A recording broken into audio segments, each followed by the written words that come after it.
Welcome to the Sisterhood of Healing podcast, the podcast that wants to help you reach your best and most divine potential.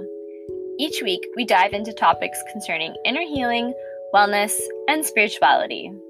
We discuss strategies and practice from our own personal experiences regarding higher energies, trauma, and connecting to the divine as we take you through our own personal journeys to discover the highest versions of ourselves. In combination with guest speakers, we bring you a comprehensive guide to mental and spiritual wellness and the ability to connect to yourself and the world around you on a deeper level. I'm Nicole, and I'm Christina, and we are two sisters who want to take you along on our spiritual and healing journey. We are each on our own individual healing and spiritual path and bring unique perspectives regarding yoga, chakra healing, meditation, intuition, and trauma healing. Sometimes life is messy, sometimes it's confusing, and sometimes everything falls perfectly into place. Join us as we navigate the path to divine enlightenment together. Hello, sisters, brothers, and non-binary listeners to the Sisterhood of Healing podcast. On today's episode, we have our guest, Dave Phillips, aka Chops, as well we'll call him. And this episode is recorded for Bell Let's Talk Day. So for those of our listeners who are not from Canada or not familiar with Bell Let's Talk Day, Bell is one of Canada's major communications providers. So every year on January 24th, they last week of January, they promote a mental health day. It's to promote conversations surrounding mental health. So this conversation that we have with Chops today is going to largely be about mental health and PTSD and men's mental health specifically. So welcome, Chops. Thanks so much for joining us. Thank you so much for having me. I appreciate it. I'm honored. Of course. I love the fact that we not only get to talk to you and like hear your experiences, which I'm sure that you have experienced some just like unimaginable things, but also that like you're going to talk a little bit about men's mental health too, because that's one thing that I think doesn't get talked about as much and is like not really supported as much, and I think it's getting a lot better now. But I don't know, men's emotions, men's mental health hasn't really been something that society really like talks about, really like advocates for. So I'm really, really stoked that you're here with us to talk about it and help us to promote it and maybe be that like beacon of light for other males out there who really need that. Appreciate it. Yeah, for sure. Let's talk away. Talking is healing, as I say. So I love to talk. I actually, sorry, before we start, I heard this stat a couple years back that said you need to tell your story. So you need to have the same person bear witness to your story 3 times in order to help with your healing. I've not heard that. That's interesting. Yeah. I don't know where I heard that from. Like I've been going through something and I don't know where I read it, but yeah, you have to have the same person bear witness to your pain, your story 3 times in order to like help with your healing. It really helps. Wow. Like for them to be able to like understand like what you're going through. No, to help you. So like if I was going through something, I could tell you the same story 3 times. So it's like cathartic. Yeah, it's like cathartic for me. Mm-hmm. Yeah, gotcha. Interesting. Anyway, so very. Here we go. Cool tidbit of information. Yeah. There you go. See, we're all learning something here today. I love that. So we'll start with an easy one. Just like tell us a little bit about yourself. Who are you? What do you do? Et cetera, and then we'll like get into a little bit about your story. Sure. So as you guys mentioned, my name's Dave Phillips. Everybody knows me as Chops. I got that nickname Chops when I first started flying helicopters back in 1996. I'm a retired EMS helicopter pilot, so I flew for the majority of my helicopter career. I flew for Ornge, which is the air ambulance provider for the province of Ontario. Now I retired after I started to deal with the PTSD really started in like early 2015. I started to notice that a lot of the traumatic events and calls that I, witnessed on the ambulance were really starting to affect me, and affect my personal life, in such a manner that I actually decided to take some time off and got some help. I went back to flying and then decided in 2017 it was just almost like it was too much, and the trauma was just, it was overbearing. So I decided myself just to retire from flying. I still am employed by Ornge. I'm currently off on disability right now, on a mental health disability claim. All my PTSD symptoms have unfortunately come back tenfold. So with the role I have right now, my current role is I do standards and compliance. So I basically inspect all the helipads for the air ambulance program. It's a very lonely job. It's just you in a truck, and for me, unfortunately, it was me in a truck and all my thoughts, and my coping mechanisms for my PTSD really weren't working out. So a lot of remote areas, there's not even a lot of like lifelines, like even to pick up a phone and call a friend, and there would be like gaps of like hours and hours, and I would know I'd be going to these gaps, and it would kind of work against my mind and play with my mind, and I just started to develop like symptoms like a major claustrophobia, and my anxiety and really bad anger issues, unfortunately, are one of the symptoms that I had. So I just decided that I needed to, to get help again. So that's what I've done, and that's kind of where I am now. um as you mentioned, I kind of try to champion for PTSD awareness, and moreover, men's mental health, because as you mentioned, I don't think that there is a lot, although it is getting better. I just think that men in general don't like to say that we're sick in any regard, whether it's mental health or otherwise, right? There's a whole month in November for prostate cancer, right? I mean, that's been brought to the forefront because it's just, I think it's one of these things that men have. If we don't worry about it, it'll go away, type of idea. So yeah, I just, if I could help one person, talk to somebody, as I mentioned earlier, I do believe that talking is healing. I really, truly believe that. It's, as maybe as corny as that sounds, it is the first thing that allowed me to get the trauma off my chest. And it was honestly, it was life changing. I made that first phone call to a 1-800 number, and the counselor on the other end, the trauma counselor on the other end, just listened to me for almost 3 hours. And I just took 17 or 15 years of traumatic events and just dumped them on her, and it was just like it was just lifted off my body. Unfortunately, that's not all you need. Yeah, obviously there you need to continue on with treatment. Sometimes treatment and medication go hand in hand. I'm not a big advocate of medication, although I'm currently on medication. I would like to get to where I can get off medication. But like I said, I like to champion now for men's mental health, try to raise awareness for PTSD. And in doing that, I like to raise some money for local charities. I've done 3 events earlier last year and raised around $5,000 for different local charities. So it was just something for me, to be honest. I say it's selfish. My therapist doesn't like when I say that sort of thing, but for me, talking about it and doing these sort of things really does help with my healing process and my mental health journey. So I enjoy it.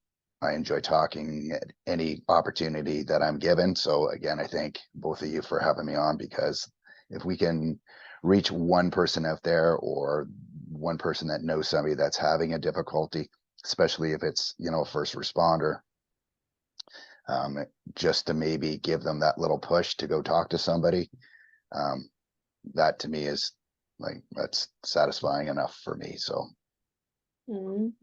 Well, I think you're really brave for sharing your story, because like you said, like it's tough.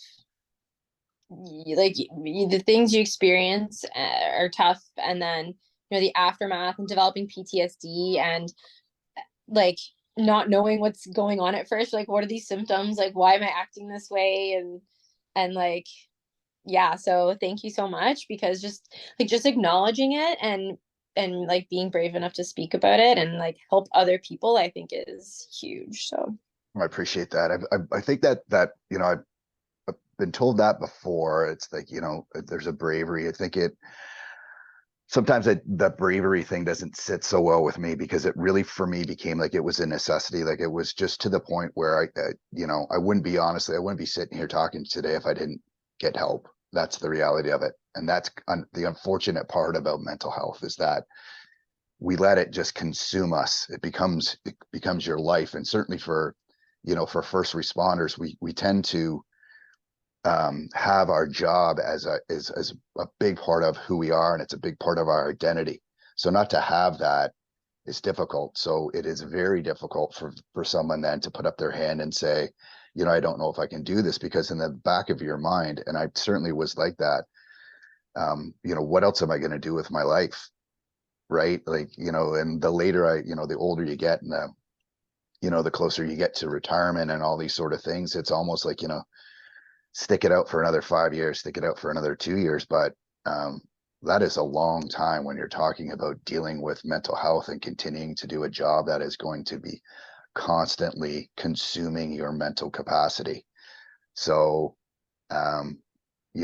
being able to stop and not let your job be your identity, and, to be able to take the cape off, and whatever the amount of time is, whether you've only been on the job for a year or 2 years or 25 years or whatever it is, to say that, I can't be the best person I am. I'm not as good at my job because I'm not at the full capacity and mental capability that I should be in order to really perform my job. And I'm maybe doing a disservice to the people that I'm supposed to be helping and serving. Because like I said, anger is one of the things that certainly, and I'm not talking about just getting mad because, you hit your knee on a drawer and you're upset or whatever. I'm talking like rage anger, like a very uncontrollable rage, and it comes out of nowhere. So, when you're dealing with, certain situations and, dealing with the public and the society that we live in with, we're recording this on a phone today. Your career could be ended in a way that you don't want it to be ended, if I'm making myself clear. So it's, it is really important that you see that in yourself, and honestly just put your hand up and say you're not okay, and it's okay to get help. It really is. I mean, if we're going to send out any message, it is that it is okay to get help. And you don't necessarily have to jump in and go to a therapist or whatever. You just need to find someone who is willing to listen and not give advice. It's just a really good sounding board that, is not going to be judgmental or whatever. I mean, I recommend very, very highly that everybody has a therapist. Certainly that is and that is a first responder, that you should have somebody that you're going to, that so you can have a check and balance, so you have a baseline, where you're sitting at, where you're comfortable with.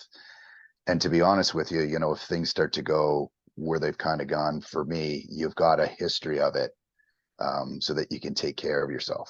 So I think it is, I think it is extremely important to, not to feel ashamed. I mean, I don't know how we get rid of the stigma of being ashamed. Because I'll be honest with you, I have nobody from my work that has ever reached out to me to ask me if I'm okay. I'm considered to be the black sheep of my organization. So wow. That was gonna be one of my questions, is like, being a first responder or former first responder, like, did you have those conversations in the workplace with your colleagues about sharing like the same sentiments? So we definitely have, I would say like on work therapy. And because I'm just going to talk specifically about the area months. We fly in crews of 4. So we would go on calls, and we would talk about the calls. And that would be a form of therapy, because you're discussing it, you're going back and forth. Everybody will kind of check in with everybody, say, hey, that was pretty messed up. Are you okay? Whatever. For the longest time, when I first started on the air ambulance, I mean, there would be no check-in, check-out at all, like organization-wise. So a lot of first responding, like police, fire, if they do a traumatic call, they can basically shut that service down. They can say, you're done for the day, kind of take a knee. That was a really tough call. Because we're such a limited resource and asset for the province, that's not a possibility to say, the Toronto helicopter's down for the afternoon. So we would sometimes do 2 to 3 very traumatic calls in a day, like back to back. And the only resources we really had were one another to talk about it. So I think, going back to what I was originally saying, is because I've kind of put my hand up and said I can't do it anymore, there's obviously, amazing men and women on the area events that are continuing to do it. And it's like, well, we see the same things you do, but yet we're still doing the job. So, what is wrong with you? Right. Mm, That's kind of the attitude. Where other services like police and fire, they've all reached out and said, hey, good for you. I wish I could have done that. wow. Um, and I'm not just I have very, very, very close friends that I had on the ambulance, and not one of them has ever said anything like, I'm not asking anybody for certainly for a pity party or anything like that, but I'm just trying to give you a little bit of perspective why people don't come out and talk about it. It's because um one of the things you learn when you put up your hand, you say, you're dealing with mental health, is that you better get out your saw and start chopping friends off the old friend tree pretty quick, because I can tell you, I have maybe 5 people that have stuck around and really have been there for me. Everybody else is just, and again, it's a two-way street. I mean, dealing with me is, I can imagine, is not easy at sometimes.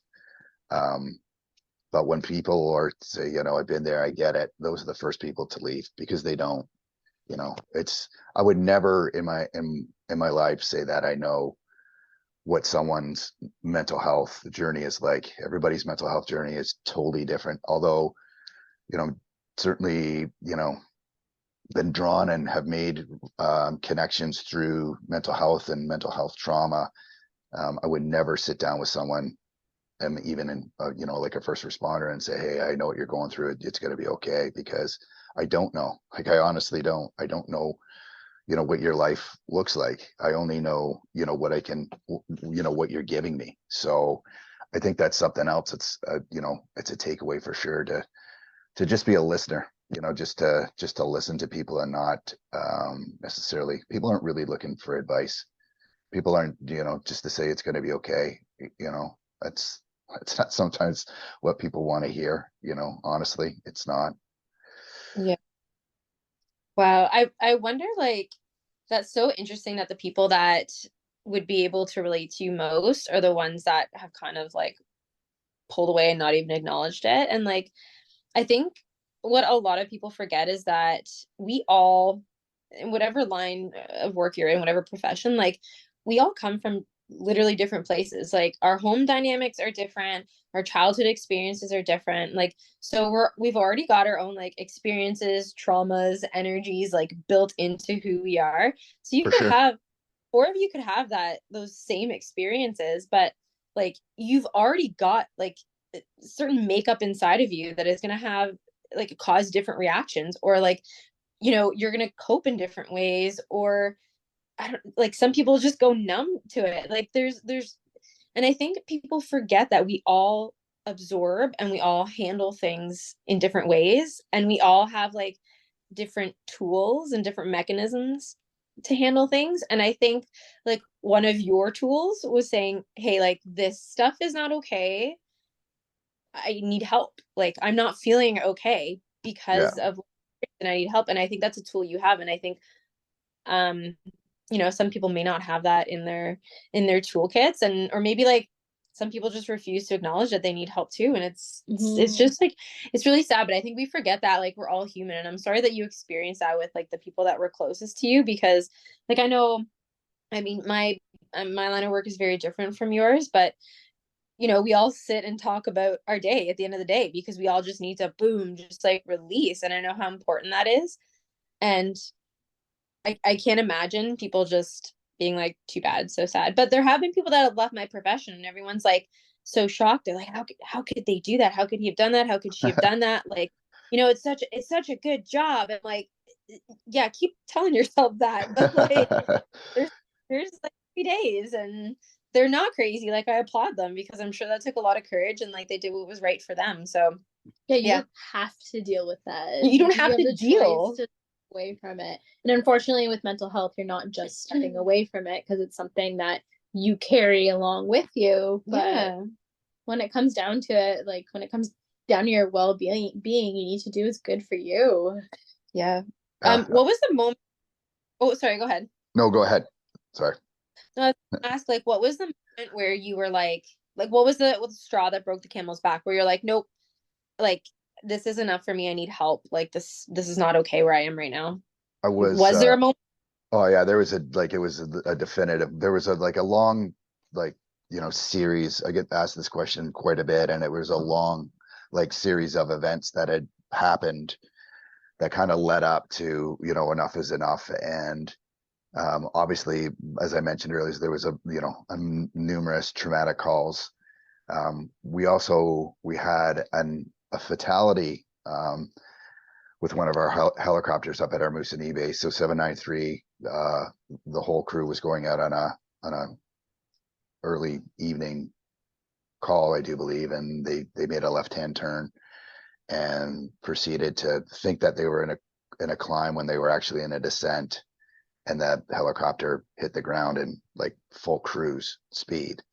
And obviously the impact killed all four members on board. And I remember getting the phone call in the morning from the chief pilot, and I was at our flight training center in New Jersey, and he called early in the morning, and he had said, I just wanted to let you know, before it gets out in the news that 9-3 went down, and it doesn't look like there's any survivors. So if you guys need to take the day to process it, do what you have to do. And so we got up, the crews got up, and we immediately went downstairs. We all breakfast, and we went to the training center. We didn't do any training that day. We actually just sat around our instructors. We basically just exchanged stories. So the instructors that are at flight safety, a lot of them have a military background, and so we basically exchanged stories and crazy stories and all that. And that was kind of our way of coping with it. But what was all said and done, for me, it was a realization that there is a risk associated with this job, although the air ambulance does a phenomenal job of mitigating that risk. That is the moment when the anger started to build in me, that I was upset that we were going, they were sending us out on calls that I personally didn't feel, were necessary for us to go on, that could have been held back. And it just started to create, for lack of a better term, like a cancer that was starting to build up in me. And I was starting to go home at night and have recurring nightmares and anxiety, and the claustrophobia came out of nowhere. So I would wait to the very last minute to close the helicopter doors to go on a call, and I was absolutely like petrified to go flying, which for me was crazy, because when I didn't want to do anything else other than get on the air ambulance and fly. Like that was what I wanted to do. I absolutely loved my job. I loved the people I worked with. They were like my family. The 4 days or 6 days that we were with them, we ate together, we laughed together, night shifts, sometimes we slept, we hung out. It was just a great environment. It created, like I said earlier, some phenomenal friendships with these people. And it just came to a point where, I tried to cope with it in the ways that I thought I could. I was like blowing through all my sick days that I had, so I didn't have to go in and face the fear and the demons, I call them now. And I walked into the hangar. I looked at the helicopter. I broke down. Uncontrollably started to sob, turned around, called the chief pilot and said, I can't do this anymore. And he said, what do you mean you can't do this anymore? I said, I can't do this anymore. I said, I need help. I cannot deal with this anymore. So that's when I called the 1-800 number and started the process. And it's kind of where we are today, really. Wow. And you said that was in 2017? That was in 2017, late 2016, 2017. I was just, and it was just enough is enough. And I went off and then I went back on. I tried to, I was on medication and I tried to go back and fly some more, but I just realized that it was there in the back of my head. I was kind of like floating through, my job, very numb and just really, I knew it was over. I was going through, what am I going to do? What, if I'm not going to fly, what am I going to do? Because it's my identity. Like, I don't know anything else. I don't know what else I can do. I thought and thought and thought, like, about other career choices possibly. But again, this is what I do. Air ambulance has been my life. And I want to stick with it. So I was fortunate enough that, they were very, receptive to me going to a desk job at head office. And it worked out for the first couple of years. It really kind of calmed me for a while. And then I got into the role that I'm in now. And unfortunately with, COVID and everything else that happened, it just kind of, just started this ball rolling that I just couldn't get control of, unfortunately. So. And what did your journey look like for you? Like when you when you decided to, we got a puppy here. When you decided, she just jumped up on the bed. Back when you decided like, I can't do this anymore, and then you made that phone call, and then you took some time off, and then went back, and then like switched, like your position, at work. Like, what did your like healing journey, what did that process look like for you from like start to like where you are now? Like, did you start therapy right away? Did you like try and go back a second? Like, what happened with So like all that? Like, I called, I started to do therapy. They basically appointed me somebody to talk to. So I went to a therapist for a short period of time. And then I talked to my family doctor, and he prescribed some medicine like doctors do. Medicine fixes everything. So get on pills. And it was just basically, back and forth with him. And, we started at a low dose and went to the maximum dose. And some of the PTSD symptoms obviously were controlled by the medicine, but what the medicine does is it puts you in a state of like numbness. It did for me. It was just like you're kind of like floating around, and it wasn't a good feeling, to be honest. So although I was starting to heal from some things, I wasn't really dealing with the issues at hand. It was kind of a band-aid solution at first. And it wasn't till I actually went back to work and then finally was like, this is it, I can't do this anymore, that I really started to get help and started to look into ways to honestly help myself. So that's when I started to kind of tie in the physical aspect of like mental health. So I have a pretty strict regime that I do now where, I try to do some sort of physical activity, whether it's go to my gym, go for a walk, take the dog for a walk, go for runs in the summer times, hikes, that sort of thing, try to stay active, because that, doesn't allow the mind to, to create these sort of, these demons. So I find that very, very, very, very helpful. Therapy, obviously, I'm in therapy still to this day. And I've actually steered my focus to more PTSD directed therapy. In particular, I'm going to be starting something that's called EMDR therapy. In the in the weeks coming. So I'm looking forward to that, because I hear that that is a wonderful, people that have done that therapy, they nickname it wizardry, because they say it's just for the simplicity of what it is, it works wonders. So I've I'm heard pretty, yeah. Yeah, So I've heard it, yeah, but explain what it is. yeah.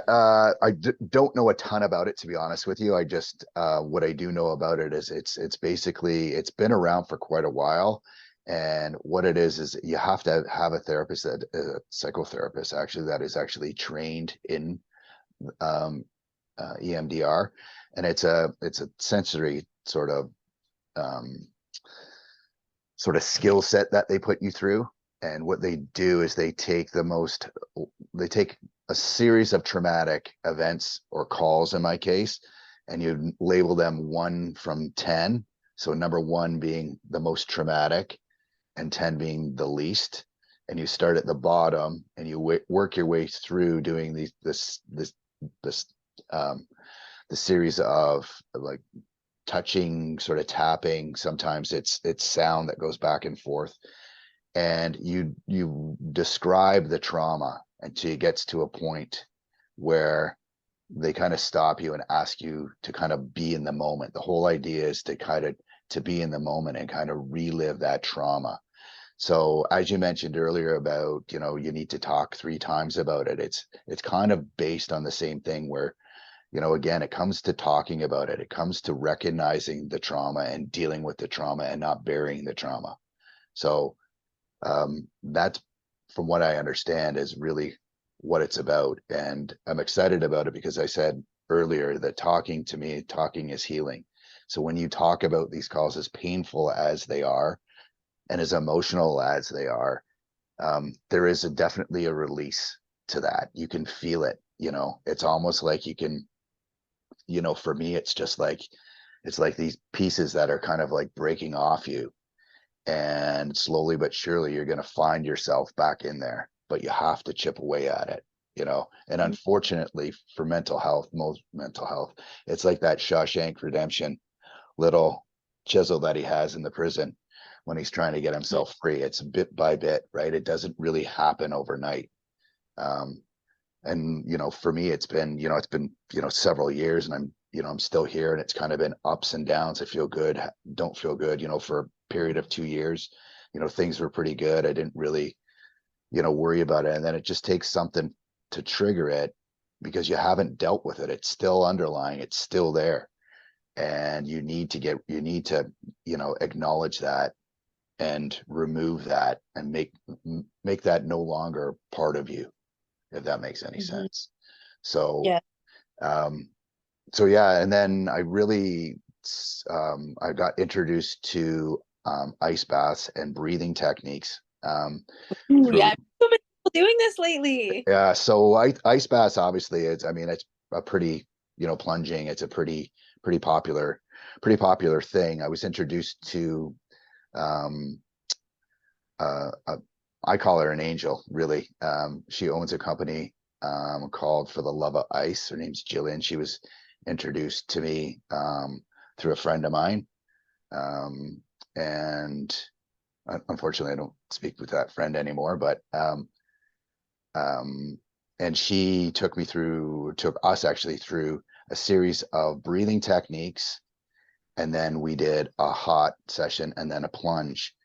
And I honestly, when I went there, I was really excited about the plunging part, and I thought that the breathing part was going to be very like hokey, for lack of a better term. It was just like, all right, let's move on through the breathing, get in the tub, and let's start healing here.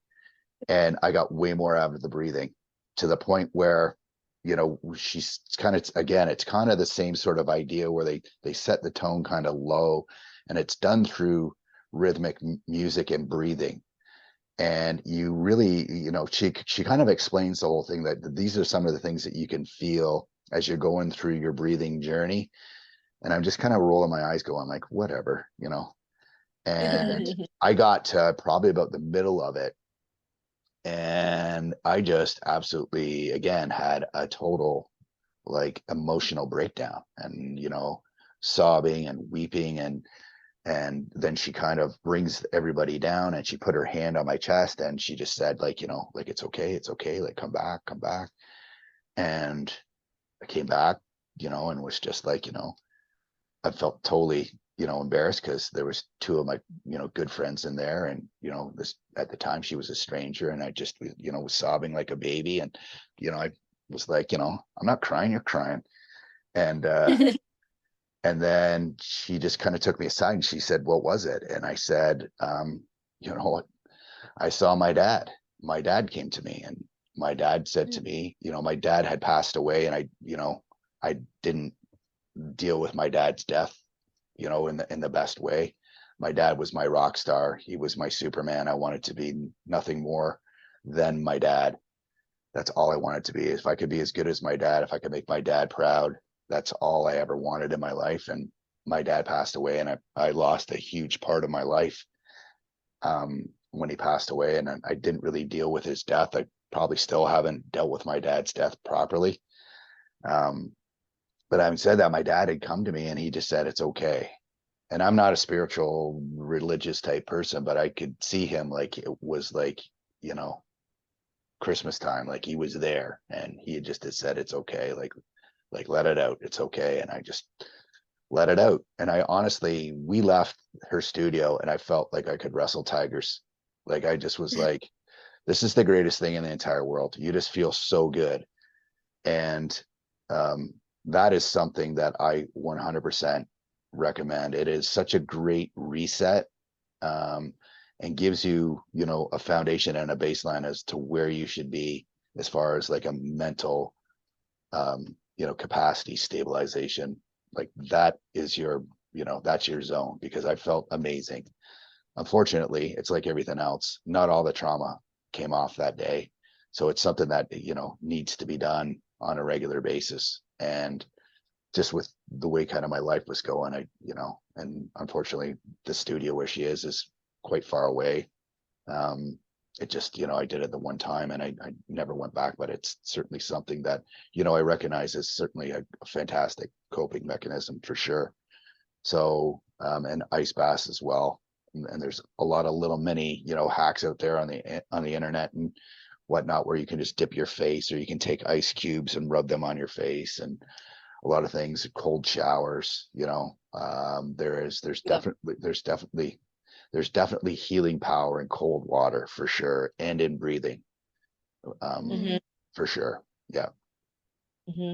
I actually saw, it's funny that like you mentioned the cold bath, because I was online last night and saw a woman, and the way that she had put her video together, she said, I'm about to do like my cold plunge. She had like her tub ready and she's doing like these like very like deliberate types of like breathing and like moving her arms in a certain way. And I was like, what is this woman doing?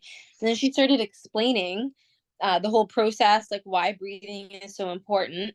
And she filmed her whole thing, like getting in the tub. She, like you were explaining, she was like sobbing uncontrollably. And then she started to explain like what she's releasing, her personal trauma. And you're just like, oh my God.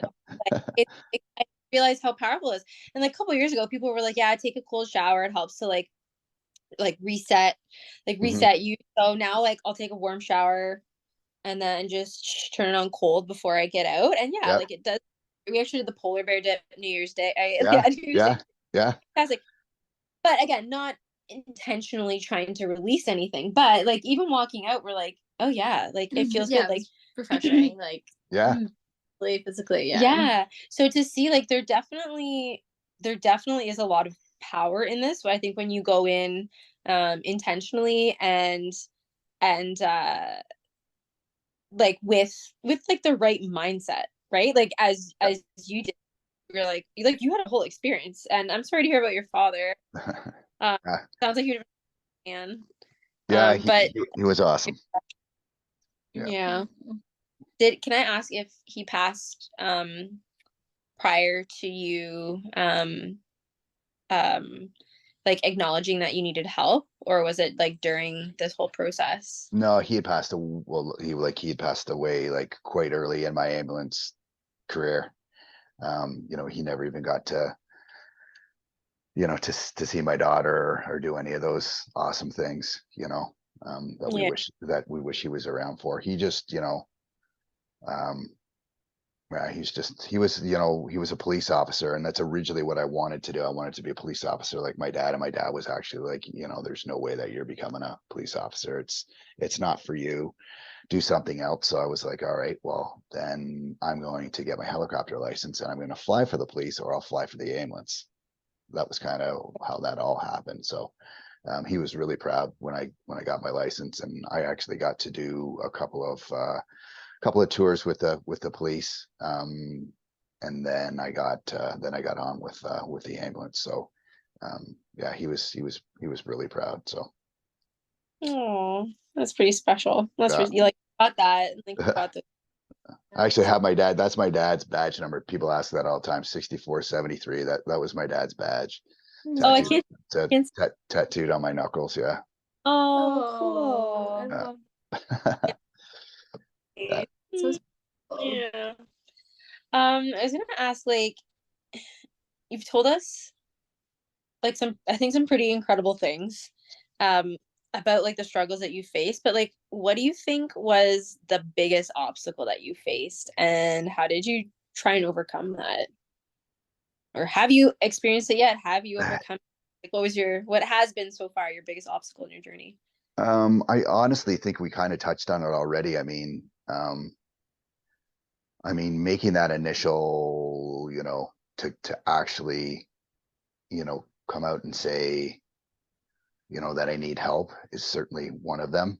But to come back again to say, you know, now that I'm not flying, and there's, you know, it's kind of like, you know, well, you're not really in a, you know, quote unquote traumatic role anymore. You're not flying, you're not seeing the patients. To come back the second time has actually been much harder, Mm. because the assumption is that, you know, well, you know, you're not really doing anything that is like causing this, like, what is it type of thing. But it really is, you know, it's trauma by association, for lack of, you know, it's like, it's just being around it. It's like seeing the helicopters, the smell of the, you know, the turbine fuel. It's like the smell of hospitals, um, you know, being in elevators and like remembering what it was like, and all these sort of things has brought back this like wave of emotion, right? That it's uncontrollable. And it's the obstacle, the hardest obstacle is just, you know, I would talk to other people that in a kind of a men's group, and I'd said that, you know, it's difficult saying that you know, you're sick. And one of the gentlemen was like, well, you know, we're not really sick, you know, we're just not right. And I'm like, this is the problem with mental health. You're sick. It is an illness, and you need treatment. You need to get treated for it. The problem is that there's no way of knowing that someone is suffering from it. Mm-hmm. You can't tell. You're not wearing a cast or a neck brace or anything else. There's not a definitive amount of time. In 6 weeks the cast will come off and you will be better. It could be 2 weeks, could be 6 months, could be 6 years, could be 20 years. We talked about it before. It's just everybody deals with things in their life in different ways. And I think it depends on, you know, how severe the cracks in your foundation are, and how much trauma has gotten in there, and how long it's going to take you to remove that. And every individual is different. And as we talk about coping mechanisms and different things, you know, ice baths and breathing aren't necessarily going to work for one person, but medication and therapy might, or just talking to somebody might be enough of a reset. So I think it's important not to kind of just pigeonhole and say, you know, this is what you need to do if you have PTSD or mental health. And I think that you need to go to a variety rather of like therapists to get a fit, because I've gone to several, and some are way better at dealing with you as an individual and your personal trauma as well. They just, you know, people are better suited at pulling that out of you than others. And it's important not to just kind of say, yeah, I'm in therapy, and you've been doing therapy for 20 years and I have the same therapist, but you're really not making any headway.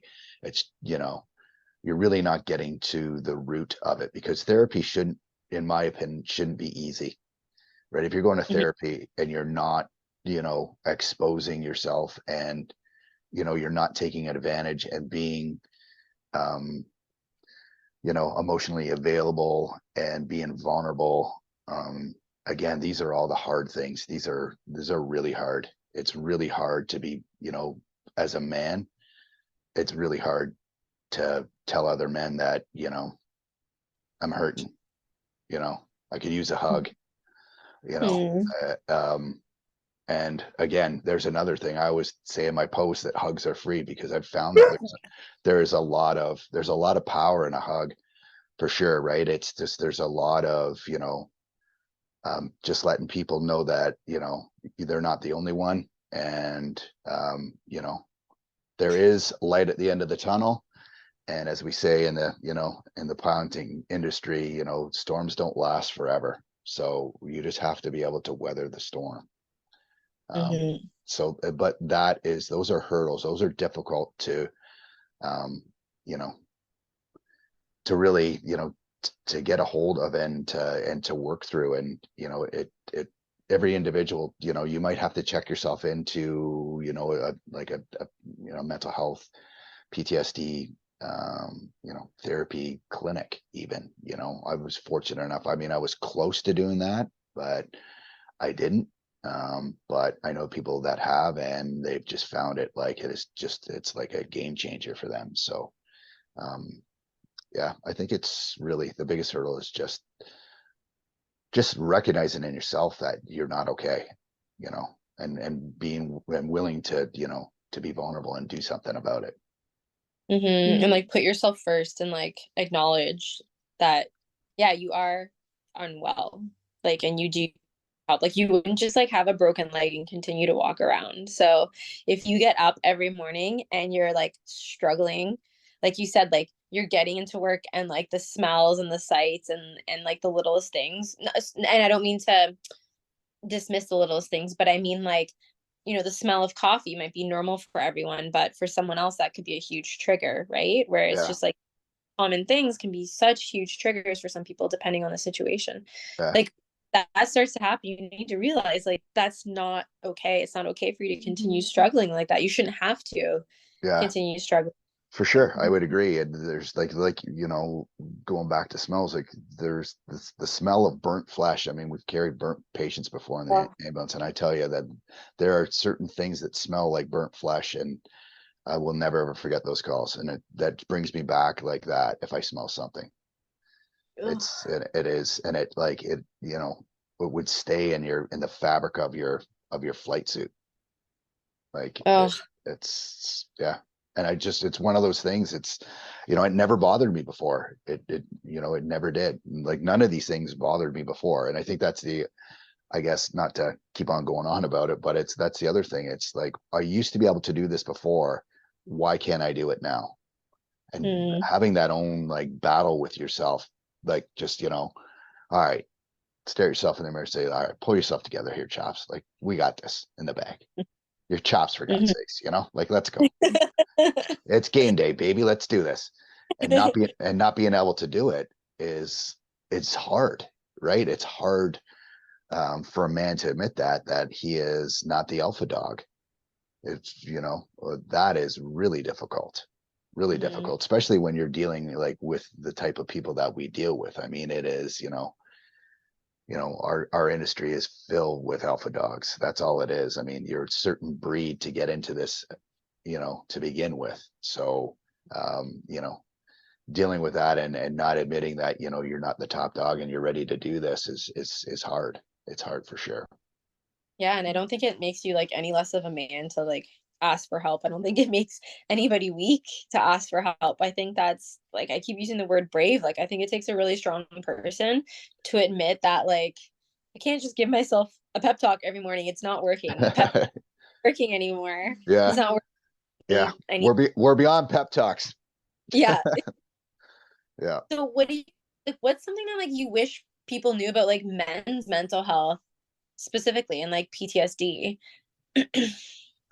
Specifically to men, I think that, women do a much better job at, having those, um, you know, those little talking circles, for lack of a better term, right? And where, you know, you're constantly kind of checking on one another, and you're not just talking about just the day's events. You're more willing to you know, expose yourself in your kind of like your most embarrassing moments and your weakest moments, you know, when things happen, you know, traumatic events in your life, you tend to rally around each other way better than what men do. Men tend to, you know, just, you know, be all right, buddy, let's have a Mm-hmm. beer, and, you know, we'll figure it out, you know. But you um don't have to figure it out. you know, Mm-hmm. there's actually no conversation at all about, you know, dealing with what the issue is at all. um we're very bad at that as men, in my opinion. We're getting better because there are men's groups out there that are specific to mental health. They're, you know, again, it's like a safe space. um you know, some of them are very much like going to any other organization, um like Alcoholics Anonymous, for example, where you go and you say who you are, and you know, you admit to the group that you have an issue, right? You identify to everybody else, you're exposing that, hey, you know, I'm Chops, and I'm dealing with mental health, and I'm sick, you know. Mm-hmm. There's That's a big step, you know, that I think that women have really no issue with doing at all. Like, that's just like, you know, we're checking in, we're doing that 100%. I do that tomorrow. It's not expected of men to do it, so they just don't do it. And like I said earlier, it's like everything else when it comes to our health, not even only mental health. It's like, you know, if I don't think about it, if I, you know, just ignore it, it'll go away. Well, it's not.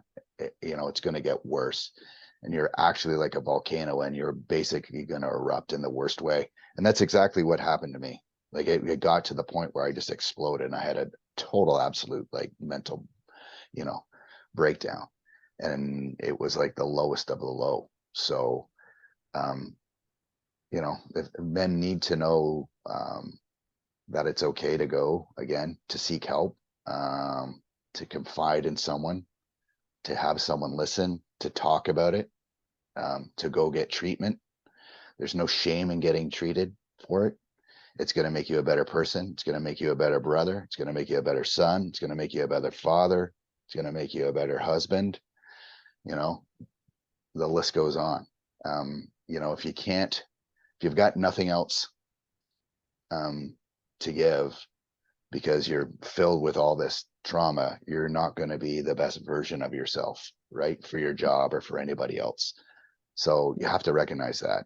And that's probably one of the first things that, you know, therapy taught me, is that you have to be selfish in this. You have to not worry about, you know, the closest of people. If they're going to leave, they're going to leave. And you have to allow that, because you have to take care of yourself. Um, and just, Yep. yeah, just be open to the process. If you're open to the process, you'll be open to the healing, and you'll eventually get better. Mm-hmm. So much comes in for you, and you're just like open to receive. Like you said, like the cold bath, you're like, oh, okay, whatever, sure, get in, and then like, boom, Yeah, right? yeah, absolutely, absolutely. So you've mentioned like a couple things that you do that like helps you. Like you go to therapy and you take medication, you go to the gym, or like you've got like a strict physical routine. But is there like is there like something specific, or like specific moment, or like a piece of advice or whatever that really helped you transform the most on your journey, or that has like really helps to carry you through? Honestly, it's just being open to just about everything, not being closed to any, you know, sort of therapy, you know, spiritual meditation, anything, because you never know what's actually going to be beneficial to you. So I was never like into yoga, was never into meditation. I was never into doing breathing techniques. I was never into, um, you know, manifestation, and not, you know, I wasn't, you know, a spiritual person by any stretch of the imagination. I think being open is very, very key. And, trying to educate yourself in different techniques. And like I said, find people around you that you feel comfortable with, and find therapy that you feel comfortable with. Don't necessarily be forced on medication.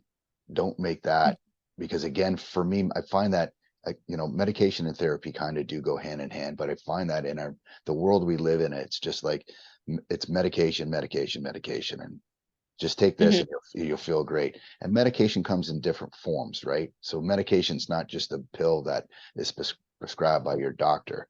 Medication comes in the form of alcohol. It also comes in the form of marijuana products. That is all medication. It's all medicine, right? It all takes away the pain momentarily. It is a band-aid. You need to find yourself something um, better that is going to actually remove the trauma and not mask the trauma. So Mhm. I definitely masked my trauma with self-medicating for sure. It's one of the Mhm. ways. I have no qualms about saying that, I would, you know, drink basically till I passed out in the early days. I have a scar on my foot to prove that. Um, Mhm. and That's the way I used to cope with it. And it was great. You would go 4 days, you would, self-medicate, and you'd do your thing, and then it was a cycle. And um, it's very easy to get into self-medication. So Mhm. Mhm. I would avoid that at all costs. Yeah, that was honestly the one thing like on my journey when I found that I was like, oh, I'm gonna like, go home from work tonight and I'm gonna grab a bottle of wine and like drink it while I'm cooking dinner, and then like I'd finish it off. I'm like, oh, I like finished off a bottle, a good buzz, I'm gonna go to bed, or like, yeah, edibles or like whatever. And I like very quickly became aware, like, okay, I'm self-medicating, and if I'm feeling a certain way, I'm not gonna drink. Yeah. Not like I'm gonna make sure I'm not doing this to the point where like now I'm very like I don't even really drink anymore, and I'm very aware now of how normalized like alcohol is in our society, Mhm. and how much we use it to self-medicate, and we don't even know, like Yeah. we don't even, Yeah. it's kind of wild to me. Yeah, it really is. I think it's I'm probably going to get some flack from somebody listening to this, but I think it's the biggest prescription medication out there. I mean, Yep. the government, Yeah. certainly this government pushes alcohol like it's, they make it so convenient. I mean, now it's going to be in What your was in grocery. COVID? Yeah, now it's in your grocery store. It's going to be, we're how more convenient can we make it? We'll put it in. We're going to put beer in, dispensing machines. So it's 24 hours, 7 days a week. And, so you can cope with your day and whatever. And, it's the easiest thing to get your hands on. I mean, you don't even have to be of age to get alcohol, right? It starts very early. We're actually, we're introduced to it. I don't know how you guys grew up, but I mean, my parents, it was the first thing, when we were 15, 16, you want to have a beer, here you go. When I look back on that, I'm like, it's kind of crazy, because it's like, it's a drug, really. It's a numbing drug, and that's what it does, and you get to the point where, you can't fall asleep without being Mm, intoxicated, because you don't want to have, you're basically passing out, right? You're kind of yeah. controlling passing out is really what it is. And so you need to be medicated to that so you fall asleep, because if you don't have that, then you're just kept up by the horrible thoughts in your head. That's when you Yeah. really know that, hey, we need to do something about this. This ain't right. So Yeah. yeah, Yeah. it's not just a winding down, having a couple of cocktails after work. Yeah, I know. No. Yeah. No, that's exactly what it is. Like I need to feel a certain way so then I can just Check it pass out. out. Yeah, Yeah. check out. Yeah. Check out. Exactly. Yep. That's it. Oh, it's been like such a great conversation, and I want to thank you for your vulnerability and for sharing your story with us and our listeners. But is there one last piece of advice that you want to leave our audience with? I'm just going to repeat myself because I think it's the most important. And it's just talk. Honestly, talk, talk, talk. Talk is therapy. Um, just make a baby step if you have to, and find somebody in your circle that you can talk to, and just make that first step and talk about it, and don't hold it in, because holding it in my experience has led me to where I am, and I don't wish this really upon anybody. I really don't. So I think it, since this is going to air for Bell's talk about mental health, I think it's bang on. It really is. Talk about it. Mm-hmm. Yeah. And if just want to reach you, where can they reach you? So right now, the only thing I really got going on is just my Instagram page, which is still the S Chops. People can reach out there. They can follow me if they like. They can follow my posts, and then they certainly can DM me. I've had other people in the past, DM me, and I've met up with them and talked to them about family members and themselves, about traumas that they're going through and whatnot. And I'm happy to listen. And again, as I mentioned, you need to talk to someone. I'm definitely here to talk, whether it's just through text. If you just want to, talk to someone, I'm 100% here to do that. So I think it's important for sure. That's very kind. Yes, thank you for that. Yeah, thank you so much. It's been amazing. Yeah, hopefully we'll get to chat soon. Yeah, absolutely. And thank you so much for having me again. I appreciate it. Like I said, I really do appreciate any opportunity to talk about mental health, and certainly PTSD and men's mental health. So I thank you both so very much for inviting me on. Well, the pleasure was ours. Thank you. Thank you.